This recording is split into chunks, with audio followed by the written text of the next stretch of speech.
یہ بات اپنے ذہن سے نکال دو کہ کسی کو دکھ دینے کے بعد بھی تمہیں سکھ ملیں گے۔ کسی کو رلا کر، کسی کی آنکھوں سے آنسو نکال کر اپنی زندگی میں خوشیاں لانے کا کبھی سوچنا بھی مت۔ اپنی زندگی میں خوشیوں کے آنے کا، سکھ کی سانس لینے کا کبھی سوچنا بھی مت، اس لیے کہ اللہ کا ترازو صرف انصاف ہی تولتا ہے۔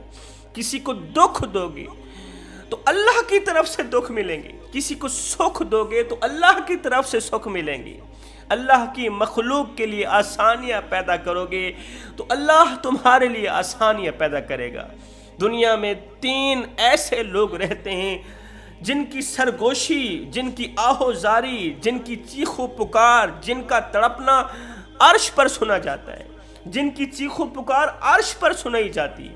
ان کی چیخ و پکار، ان کی دعا، ان کی بد دعا ہواؤں کو پھاڑتی ہوئی، فضاؤں کو پھاڑتی ہوئی عرش کا دروازہ جا کھٹکھٹاتی ہے اور اپنی بات منوا کر ہی دم لیتی، اور فرشتے ان لوگوں کی دعاؤں کو قبول کرانے کے لیے اللہ تعالیٰ سے سفارش کرتے ہیں۔ جبریل سفارش کرتا ہے، میکائیل سفارش کرتا ہے، اسرائیل سفارش کرتے ہیں، اللہ اس مظلوم کی دعا کو رد نہ کرنا، اس مظلوم کی دعا کو قبولیت کا شرف عطا کرنا۔ وہ کون سا مظلوم ہے؟ وہ کون سے 3 لوگ ہیں جن کی دعا اللہ تعالیٰ رد نہیں کرتا، فوراً قبول کرتا ہے؟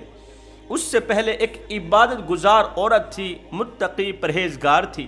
ایک ظالم بادشاہ تھا، اس کے خوبصورت محل کے ساتھ اس عورت نے کچا سا مکان بنا رکھا تھا۔ اس کچے سے مکان کے اندر بیٹھ کے اللہ تعالیٰ کی عبادت کیا کرتی تھی۔ لیکن یہ جو خوبصورت مکان تھا، عالی شان محل تھا جس کے کونے پر یہ عورت رہتی تھی، یہ ظالم بادشاہ کا محل تھا، اور ظالم بادشاہ کو یہ کچا سا مکان چبھتا تھا، کیونکہ یہ کچا سا مکان خوبصورت محل کے سامنے بدنما دھبا بنا ہوا تھا۔ اس کچے مکان نے محل کی خوبصورتی کو زائل کر رکھا تھا۔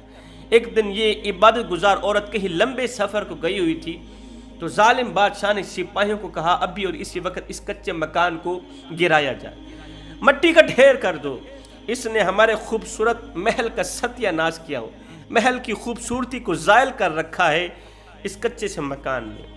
ظالم بادشاہ کا حکم سر آنکھوں پہ رکھتے ہوئے سپاہیوں نے مکان کو ملبے کے ڈھیر میں تبدیل کر دیا، ملبے کے ساتھ ملبہ کر دیا، مٹی کے ساتھ مٹی کر دیا۔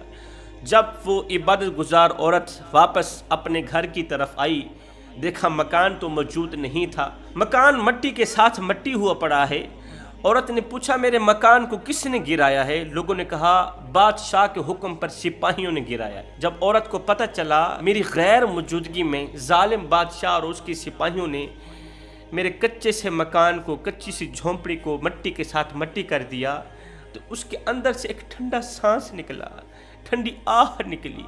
اس نے دونوں ہاتھ اٹھائے، عرض کی یا باری تعالیٰ، اور مجھے پیدا کرنے والے، مجھے رزق دینے والے میرے مالک، مجھے اتنا بتا دے جس وقت ظالم بادشاہ تیری بندی کا مکان گرا رہا تھا اس وقت تیری بندی موجود نہیں تھی، تو موجود تھا، میں یہاں موجود نہیں تھی، میرا رب تو موجود تھا، مالک بتا تو صحیح، میں تو کسی کام پر گئی ہوئی تھی، تو کہاں گیا ہوا تھا؟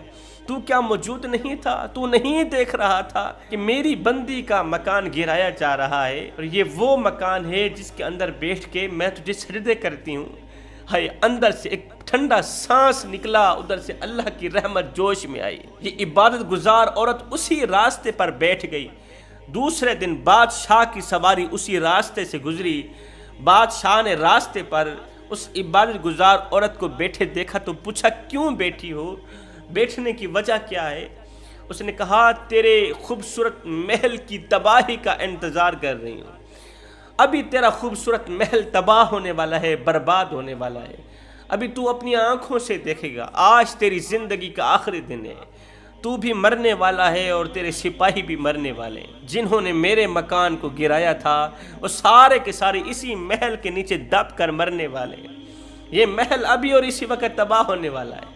یہ سن کر بادشاہ ہنس پڑا، مذاق اڑاتے ہوئے گھوڑے پر بیٹھ کر اس عبادت گزار عورت کو جوتے کی نوک مارتے ہوئے آگے گزر گیا۔ غیب سے آواز آئی، اے میری نیک بندی، اے عورت، اس نے تیری غیر موجودگی میں تیرا مکان گرایا، ہم اس کی موجودگی میں اس کا مکان گرائیں گے، انہی لوگوں کے سامنے عبرت کا نشان بنائیں گے۔ ایسا ہی تھا، شام کا وقت تھا، اللہ نے جبریل علیہ السلام کو حکم دیا، جبریل جا، پر کی چھوٹی سی نوک اس خوبصورت سے محل کو مار، اسے مٹی کے ساتھ مٹی کر دے۔ ایک سیکنڈ کے اندر زمانے نے دیکھا، لوگوں نے دیکھا، دنیا نے دیکھا، ایک سیکنڈ کے اندر وہ خوبصورت عالی شان محل، عالی شان بنگلہ مٹی کے ساتھ مٹی ہو گیا، تباہ ہو گیا۔ اس طرح تباہ ہوا کہ بادشاہ اور اس کے تمام ظالم سپاہی سمیت اس خوبصورت محل کے نیچے دب کر مر گئے اور عبرت کا نشان بن گئے۔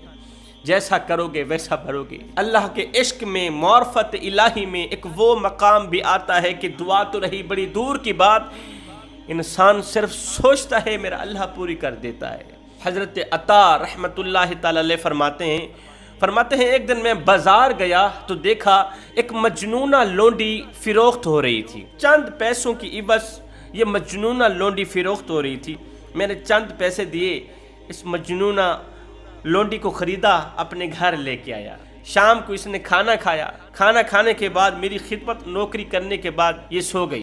رات کے دوسرے پہر جب میری آنکھ کھلی تو میں کیا دیکھتا ہوں، گرم بستر سے یہ لونڈی نکلی ہے، باہر سردی ہے، یہ لونڈی گرم بستر سے نکل کر اس نے ٹھنڈے پانی سے وضو کیا، مصلی بچھایا، اللہ کے حضور کھڑی ہوگی۔ جب سجدے میں گئی تو رو کر کہنے لگی، خون کے آنسو بہا کر کہنے لگی، او مجھے پیدا کرنے والے رب، جو محبت تو مجھ سے کرتا ہے، تجھے اس محبت کی قسم، اس محبت کے صدقے میرے تمام گناہوں کو بخش دے، وہ محبت جو تو مجھ سے کرتا ہے۔ حضرت عطا رحمت اللہ تعالی علیہ فرماتے ہیں میں سن رہا تھا، میں نے کہا او بدبخت لونڈی، او مجنونہ، او پاگل سی، او بھولی سی، تو کیا کہہ رہی ہے؟ یوں نہ کہے کہ وہ محبت جو تو مجھ سے کرتا ہے، بلکہ یوں کہے کہ یا اللہ وہ محبت جو میں تجھ سے کرتی ہوں، اسی محبت کے صدقے تو میرے تمام گناہوں کو بخش دے۔ یہ سن کر اس لونڈی نے کہا، حضرت چپ کر جائیں، اگر اللہ کو مجھ سے محبت نہ ہوتی، اگر اللہ کو مجھ سے محبت نہ ہوتی تو خدا کی قسم رات کے دوسرے پہر اس وقت اللہ تعالیٰ تجھے بستر پر نہ سلاتا، مجھے مصلی پر نہ بٹھاتا۔ اگر اللہ کو مجھ سے محبت نہ ہوتی تو تجھے بستر پر نہ سلاتا، اللہ تعالیٰ رات کے دوسرے پہر مجھے مصلی پر نہ بٹھاتا۔ اگر اللہ نے مجھے مصلی پر بٹھایا ہے، اس کا مطلب یہ ہوا کہ اللہ تعالیٰ مجھ سے محبت کرتا ہے۔ اللہ تعالیٰ جس سے محبت کرتا ہے نا، بس اسے ہی نماز پڑھنے کی توفیق دیتا ہے، اسے ہی سجدوں پہ سجدے کرنے کی توفیق دیتا ہے۔ نماز کی توفیق ملنا بھی رب کی نعمتوں میں سے ایک نعمت ہے، سجدوں کی توفیق ملنا بھی رب کی نعمتوں میں سے ایک نعمت ہے، ورنہ جن سے یہ توفیق چھین لی جاتی ہے نا، پھر نہ وہ دنیا کے رہتے ہیں اور نہ ہی وہ آخرت کے رہتے ہیں۔